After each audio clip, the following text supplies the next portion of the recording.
Vitória da Conquista cedia evento desenvolvido em 10 cidades brasileiras com o objetivo de discutir mobilidade urbana e redução de desigualdades. Este é um dos destaques do UESB Notícias, segunda edição, que está começando e vai mostrar ainda. Vacina contra a dengue traz esperança contra a doença. Imunizante já está disponível na rede privada. Hoje é o dia do quadro Sexta de Cinema e você acompanha notícias e dicas da sétima arte. E você pode participar com a gente enviando a sua mensagem para o nosso WhatsApp 7734248766 ou poste o seu comentário nas redes sociais com a hashtag UN2. Hoje é sexta-feira, dia 7 de julho. O UESB Notícias, segunda edição, está começando.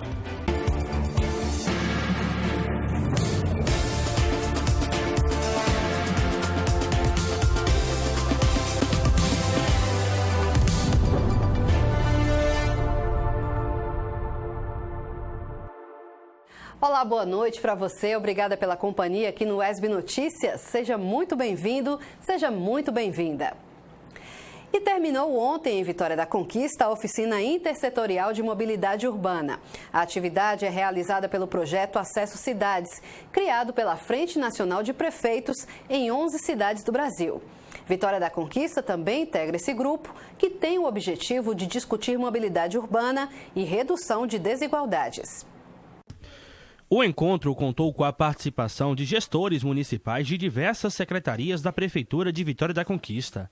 A oficina foi promovida pelo projeto Acesso Cidades, criado pela Frente Nacional de Prefeitos, que tem o objetivo de promover ações que melhorem a mobilidade urbana e reduza as desigualdades de gênero, raça e classe. Diante dessa indicação que está vindo da sociedade civil, de alguns debates internos, e com essa captação de dados através de entrevistas que foram feitas pelos representantes da FNP, vamos captar essas informações a fim de melhorar esses indicativos dentro da mobilidade Vitória da Conquista. O projeto Acesso Cidades está promovendo discussões em 11 municípios brasileiros. No Nordeste, as cidades escolhidas foram São Luís, no Maranhão, e Vitória da Conquista. Esse projeto ele foca muito numa questão de diversidade, então vê diferentes realidades, diferentes municípios brasileiros. Então esse foi um critério. O segundo critério foi uma questão de engajamento e participação. Conquista tem estado ativa no nosso projeto desde 2021, participando de uma série de atividades. Então essa continuidade foi muito importante para a gente, para definir essa fase de apoio técnico aqui, de definir a continuação desse trabalho. E um terceiro critério que eu posso citar é a questão do nível de maturidade e complexidade do sistema de mobilidade urbana. Durante o debate, foram apresentados os diagnósticos sobre o sistema de mobilidade da cidade e proposta a realização de políticas públicas para atender demandas sociais de classe, raça e gênero. Exatamente. Hoje já há um debate muito grande, né, na área da mobilidade urbana, da infraestrutura, de como políticas que sejam muito bem planejadas podem auxiliar na redução dessas desigualdades que a gente sabe que existe. Então, a gente trabalha especificamente nessa vertente, de usar a mobilidade urbana como uma ferramenta de integração para reduzir desigualdades. Os debates e as propostas também servirão para a construção do Plano Municipal de Mobilidade, que apontará detalhes para o futuro de Vitória da Conquista, que qualifiquem o urbanismo do município e integre as pessoas. Um plano de mobilidade urbana, ele deve pensar em pessoas, não somente no transporte, mas também colocando em exatidão os usuários. Então, aquela pessoa com necessidade especial de deslocamento, as pessoas que vão estar de fato utilizando o transporte público, a questão do sistema viário e cicloviário, a extensão dessas malhas. Então, todos esses pontos devem ser vistos e incluídos dentro desse planejamento. A fim também é necessário incluir a questão de igualdade de gênero, de questões com a comunidade LGBTQIAPN+. Então, todos esses pontos devem ser estudados e incluídos dentro desse plano para que seja mais integrativo possível. Nesta semana, o Tribunal de Justiça da Bahia aprovou por unanimidade o pedido da Ordem dos Advogados do Brasil, a OAB, subseção de Vitória da Conquista, para a criação e instalação da Vara de Execuções Penais. E sobre esse assunto, o repórter Gabriel Pires tem mais informações. É isso, viu? A aprovação da Vara de Execuções Penais de Vitória da Conquista foi feita pelo Tribunal de Justiça da Bahia no último dia 28 de forma unânime. Ela atende a um pedido da Ordem dos Advogados do Brasil, subseção de Vitória da Conquista. Sobre este assunto, nós estamos aqui com a presidente Luciana Silva. Luciana, já são 3 anos que a OAB estava pedindo essa vara. Sim, aproximadamente 3 anos que a OAB formalizou esse pedido junto ao Tribunal de Justiça.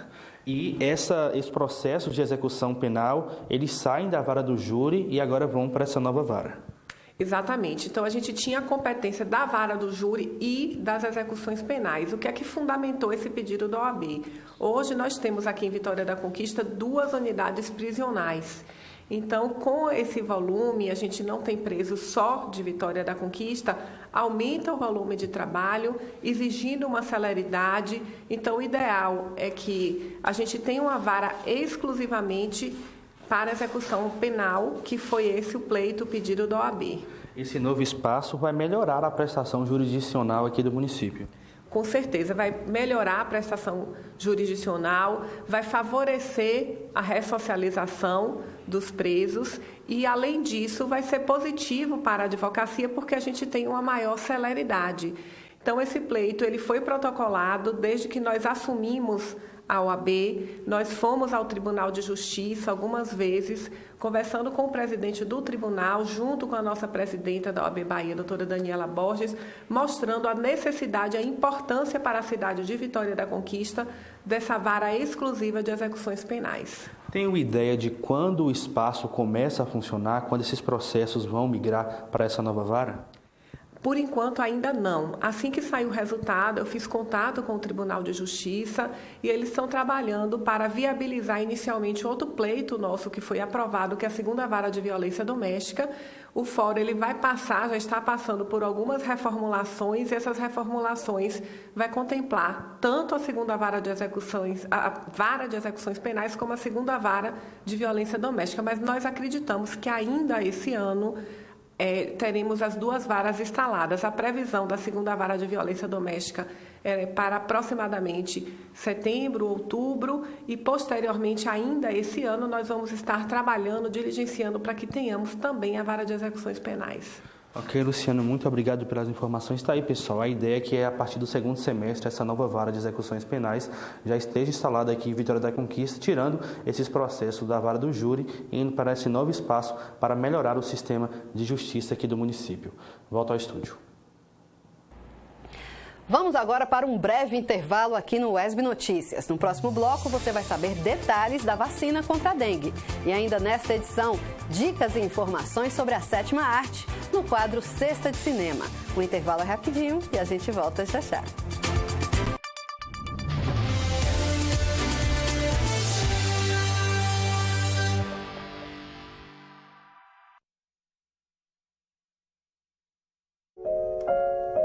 Filhos são eternos bebês.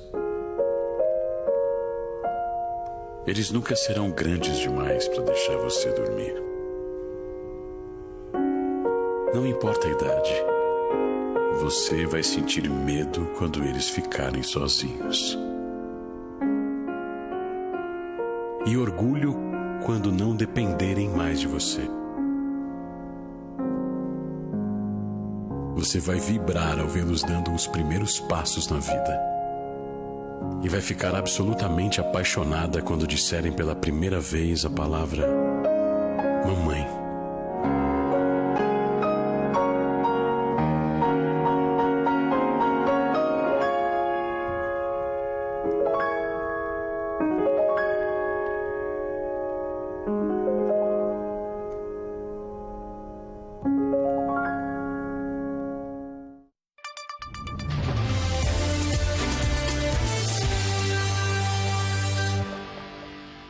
Já estamos de volta com o UESB Notícias, 2ª edição. Muito obrigada pela sua companhia aqui com a gente. Quem já teve dengue sabe bem o que o vírus é capaz de causar. Dores fortes pelo corpo, febre, muita dor de cabeça e nos olhos. São os sintomas mais comuns, mas a dengue também pode matar. Agora uma boa notícia. Já existe uma vacina que representa uma esperança contra a dengue. Acompanhe na matéria colaborativa da TVE. Os números relacionados à dengue preocupam. Apenas no primeiro semestre deste ano foram registradas 635 mortes no Brasil. Os dados ressaltam a urgência de combater a doença. E uma nova vacina chega em um momento preocupante. O imunizante japonês batizado de Qdenga demonstrou eficácia total de 80,2% e pode ser aplicado em crianças a partir de 4 anos a adultos de 60 anos, o que é um alívio para os brasileiros. Apenas de janeiro a junho deste ano foram registrados quase 1.400.000 casos da doença no país. Aqui na região do Nordeste, na Bahia, em Salvador, deve ser a doença de maior importância em saúde pública que nós temos na atualidade, né?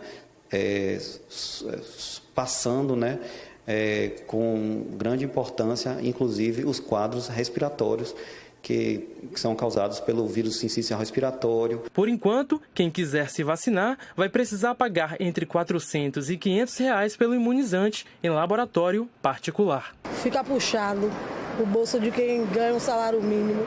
Quem precisa mais é a população baixa renda. Então, deveria ser gratuito, né? O infectologista explica que, independente da origem do imunizante, todos têm potencial para salvar vidas. Qualquer vacina, seja ela importada ou nacional, ela tem um impacto grande na saúde pública. E agora temos uma vacina do Butantan que está em fases finais, né, de autorização e segurança para ser implementada pela rede pública. Neste laboratório em Salvador, a procura pela vacina está em alta. A Qdenga, ela chegou semana passada para nós e já observamos um aumento significativo na procura de informações e de procura de aplicação também. Enquanto a vacina não chega para todos, é importante redobrar os cuidados contra o mosquito. O Aedes aegypti transmite também zika e chikungunya. E para essas doenças, ainda não existe vacina. Sempre estou orientando meus familiares, meus vizinhos e tal, para a gente ter cuidado com isso, porque está um surto muito grande mesmo. Inclusive, lá na rua teve situações de pessoas que foram contaminadas também, recentemente, inclusive. Vamos falar agora sobre o tempo. O mês de julho promete ser de baixas temperaturas. O repórter Gabriel Pires conversou com o climatologista Rosalvi Lucas sobre esse período especialmente frio. É isso, viu? Vitória da Conquista vive a semana mais fria do ano, com as temperaturas na casa dos 11 graus. Em alguns dias, elas estão atingindo aí 10,5 graus de mínima. Sobre este assunto, nós vamos conversar agora com o professor Rosalvi Lucas Marcelino. Professor, muito boa tarde. O que se deve a essa mudança de clima com as temperaturas baixas durante toda a semana? A primeira delas é que nós estamos basicamente nos afastando cada vez mais, né, o nosso hemisfério do Sol. Então, quanto mais distante, mais frio. E geralmente julho e agosto é o período mais frio do ano. Então, geralmente as temperaturas tendem a baixar principalmente no início da noite e de manhã. E o El Niño também tem uma participação nisso, que ele está aumentando, né, essa variabilidade de temperatura, que eles chamam de amplitude térmica, e mantendo também a umidade baixa. Essa umidade baixa faz com que a temperatura caia bastante, principalmente à noite. Por isso que a gente está sentindo essa sensação. O professor também está ventando muito aqui no município, né, que eleva ainda mais a sensação de frio. Isso. A sensação térmica é um conjunto de fatores que junta justamente a questão da velocidade do vento e a altitude e também a vegetação e construção ao redor. Então, geralmente nos lugares de elevação e também o vento é livre, essa sensação tende a ficar mais baixa, a sensação térmica. Esse é um dos invernos mais rigorosos nos últimos anos. Já era esperado para esse mês de junho, para esse mês de julho, esse frio como a gente está passando? Sim, geralmente no mês de julho as temperaturas são baixas. E, inclusive, essa sensação de temperatura baixa se dá justamente à quantidade de dias seguidos de temperatura baixa e o conjunto, né, acaba a gente tendo essa percepção de que a temperatura está bem abaixo do normal, mas que, se for comparar com os anos anteriores, está dentro da normalidade. Porém, essa questão do El Niño misturado com a Laninha, como aconteceu, está acontecendo justamente essa variabilidade e a gente tem essa noção, né, de que o frio é contínuo, etc. E estamos dentro da normalidade climática. Rodando a cidade, a gente percebe pessoal bem agasalhado, com touca, gorro, com agasalhos, com cachecóis. Em agosto, a temperatura deve baixar mais ainda? Sim, principalmente no final de julho e o começo de agosto a temperatura vai ficar bem fria e as pessoas devem manter, sim, continuar essa proteção térmica também. O recorde de temperatura mínima nesse ano foi de 9,5 graus em maio. Essa semana está na casa dos 10,5. No final de julho, no início de agosto, deve baixar para quanto? Em maio a gente teve temperatura mais baixa do que essa, porém os dias seguidos de temperatura elevada, apenas um diazinho e aí praticamente não foi perceptível, mas como a gente já está percebendo que são vários dias seguidos de temperatura baixa, então essa sensação vai ficar bem elevada. E deve continuar o mês todo de julho e vamos entrar também em agosto. Tenho ideia de quanto mais essa temperatura vai baixar? A mínima, a gente pode apresentar um recorde maior do que esses 9,5 graus?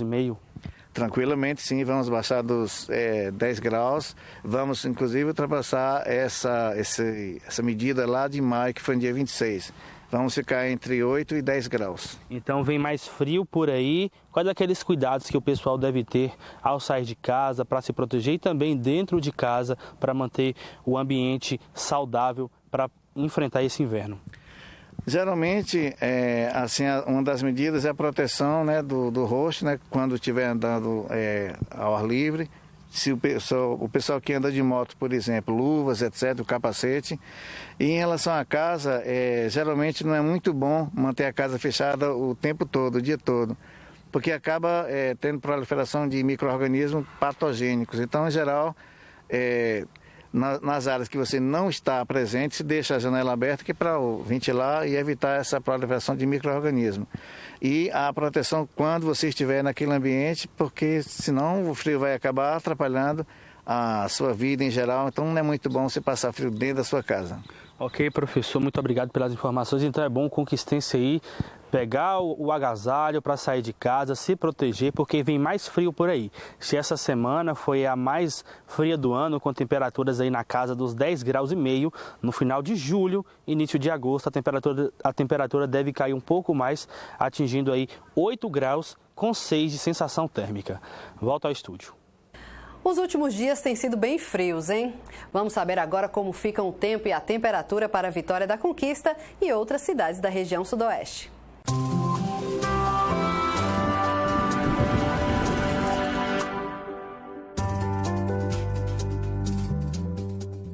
Hoje à noite, em Vitória da Conquista, dia parcialmente ensolarado. Os termômetros oscilam entre a mínima de 13 e a máxima de 23 graus.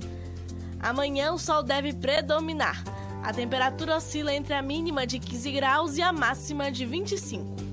No domingo, dia parcialmente ensolarado. A temperatura oscila entre a mínima de 14 e a máxima de 24 graus. Agora vamos conferir como fica o tempo e a temperatura para outras cidades da região. Em Jequié, o tempo nublado predomina. Os termômetros variam entre 17 e 28 graus. Em Itapetinga, as temperaturas variam com a mínima de 15 graus e a máxima de 27, com sol entre nuvens. Em Belo Campo, dia predominantemente ensolarado. As temperaturas oscilam entre a mínima de 13 e a máxima de 26 graus. Vamos para mais um intervalo aqui no UESB Notícias. No próximo bloco, você vai acompanhar mais uma edição do nosso quadro Sexta de Cinema e também todos os detalhes sobre o workshop de comunicação científica realizado na UESC. O intervalo é bem rápido.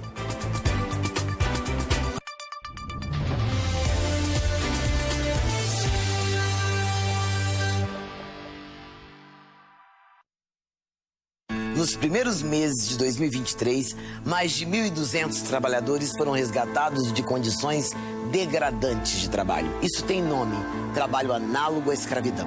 O resgate só foi possível porque, de um lado, o governo federal intensificou a fiscalização e, do outro, houve um aumento das denúncias. Vamos juntos lutar por um trabalho digno e decente. Denuncie sempre que suspeitar. Disque 100. Brasil, União e Reconstrução. Governo Federal.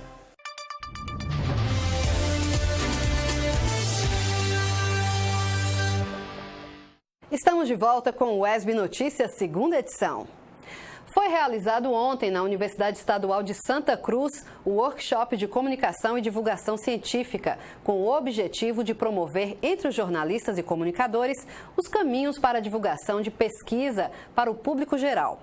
A TV UESB, UESB FM e a assessoria de comunicação da UESB estavam presentes para a troca de experiências sobre o tema, que é um dos focos de trabalho das equipes.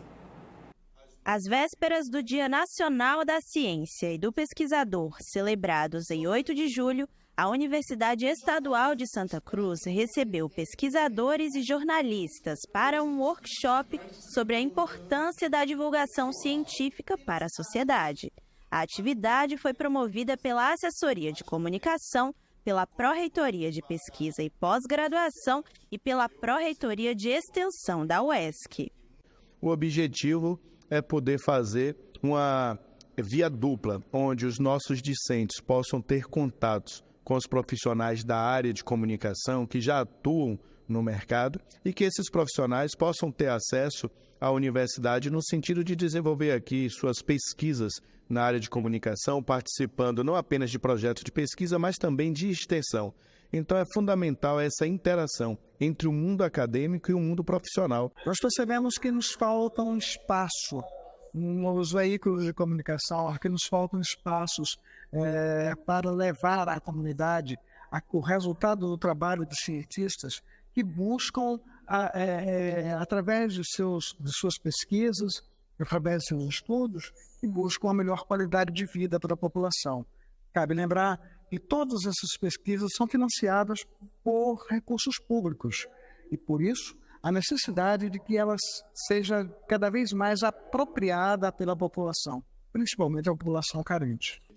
Jornalistas do Sistema UESB de Rádio e Televisão Educativas também participaram do workshop, a fim de trocar experiências e potencializar o jornalismo científico, que já é realizado na instituição em vários formatos, como o programa Universiência da TV UESB e o projeto Ciência na UESB da Assessoria de Comunicação.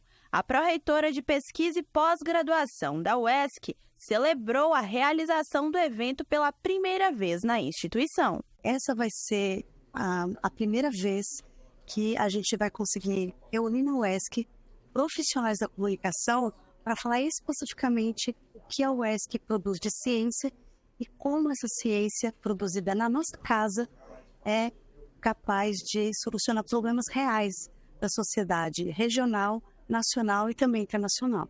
O workshop abriu espaço para a discussão de temas como os desafios de professores e comunicadores na divulgação científica e o fenômeno da disseminação de notícias falsas, problema que ficou ainda mais evidente durante o recente cenário de pandemia. A programação contou ainda com visitas guiadas aos laboratórios do Centro de Inovação do Cacau, que realiza um trabalho pioneiro na América Latina, e ao Centro de Biotecnologia e Genética da UESC. Hoje é sexta-feira, dia do nosso quadro Sexta de Cinema. Luiz Salviato traz para você as notícias, dicas e novidades da sétima arte. Confira. Olá, o Sexta de Cinema já está no ar com as principais estreias da semana e com as notícias quentinhas do mundo da sétima arte. E a gente começa a edição de hoje falando sobre o Grande Prêmio do Cinema Brasileiro, que anunciou os indicados deste ano. Olha só. O filme com o maior número de indicações é o Medida Provisória, dirigido pelo baiano Lázaro Ramos, que concorre em 15 categorias. Marte 1, longa que foi indicado pelo Brasil para concorrer a uma vaga no Oscar, também está no páreo, com 11 indicações. Ainda disputam a estatueta de melhor filme A Viagem de Pedro, de Laís Bodansky, Eduardo e Mônica, de René Sampaio, e Paloma, de Marcelo Gomes. O Grande Prêmio do Cinema Brasileiro acontece no dia 23 de agosto, na Cidade das Artes, no Rio de Janeiro. E olha que legal, 2 dos personagens mais queridos do nosso cinema vão estar de volta às telonas em breve. Eu estou falando dos inesquecíveis Chicó e João Grilo. É que foi anunciada uma continuação do filme O Alto da Compadecida. O pernambucano Guel Arraes assume novamente a direção, e Celton Mello e Matheus Nastergalli voltam a interpretar a dupla protagonista, criada pelo escritor Ariano Suassuna. A novidade está na escolha da atriz que vai interpretar a Compadecida. Lembrando que no longa original, lançado 23 anos atrás, o papel coube a Fernanda Montenegro. Mas dessa vez, quem vai vestir o manto da santa vai ser a atriz Thaís Araújo.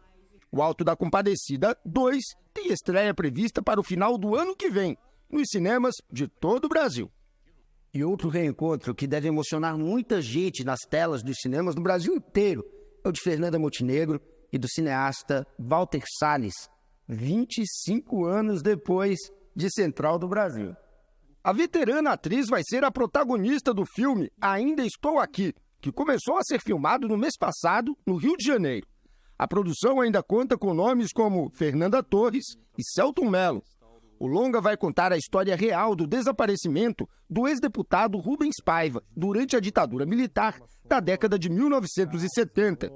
O roteiro foi adaptado de um livro do escritor Marcelo Rubens Paiva, filho do Rubens. E em Vitória da Conquista, um velho herói das telonas continua em cartaz nos cinemas. Eu estou falando dele, do Indiana Jones. Indiana Jones e a Relíquia do Destino é o 5º filme da franquia, criada por Steven Spielberg e George Lucas no comecinho da década de 1980. Aos 80 anos, Harrison Ford está de volta ao papel que o consagrou como um ícone dos filmes de aventura. Quem não retornou para a direção dessa vez foi o Spielberg, que está presente apenas como produtor. Quem assumiu as rédeas do filme foi o James Mangold, diretor que tem experiência com histórias de herói. Afinal, é dele o filme Logan, de 2017, que tem o X-Men Wolverine como protagonista. Indiana Jones e a Relíquia do Destino já está em cartaz nos cinemas do Conquista Sul e do Boulevard Shopping. Quer mais uma dica de filme? Quem vai falar com a gente hoje é a estudante de jornalismo Kézia Maciel. Fala aí, Kézia. Skinny Marin, que nos permite reviver algo que parece ter sido esquecido há muito tempo atrás. O longa-metragem desperta instintos que só podemos sentir em certas fases da nossa vida. E nessa história em especial, essa fase é a infância. O monstro debaixo da cama, o medo do escuro, o receio de colocar o pé para fora do cobertor, são coisas que só podem ser realmente aterrorizantes quando o mundo ainda é feito de faz de conta. E o diretor e roteirista do filme, Edward Kyle Ball, explora isso ao máximo. Através dos seus enquadramentos excêntricos e estilo analógico, ele traz de volta a vulnerabilidade e o medo que faz parte da experiência de muitos durante essa fase da vida. Skinny Marin, que nos faz lembrar no momento da vida, quando a maioria dos nossos problemas só eram coisas da nossa imaginação. Boa, Kézia. Lembrando que Skinny Marin que já está disponível nas principais plataformas de streaming para aluguel aqui no Brasil. E olha que legal, esse filme está fazendo o maior sucesso do circuito alternativo de cinema e pode, inclusive, se transformar num clássico cult nos próximos anos. E você sabia que tudo começou com um curta-metragem? Olha só, REC conta basicamente a mesma história que a gente acompanha em Skinny Marin, só que de um jeito ainda mais experimental. O filme foi lançado em 2020 e fez um certo barulho nos circuitos de festivais, mas voltou com tudo mesmo depois da estreia do longa. E o mais legal, você pode conferir REC legendado no YouTube. Tá facinho de achar. E com essas super dicas eu me despeço. A gente volta na próxima semana com mais um Sexta de Cinema. Até lá! O ESB Notícias, segunda edição, fica por aqui. Mas para rever os nossos telejornais, acesse o nosso canal no YouTube. E você já sabe, para entrar em contato com a produção, é só mandar uma mensagem para o nosso WhatsApp 77-3424-8766. Uma ótima noite, um ótimo fim de semana. Se cuida. Na próxima segunda-feira, Marcel de Souza já vai estar de volta. Até a próxima!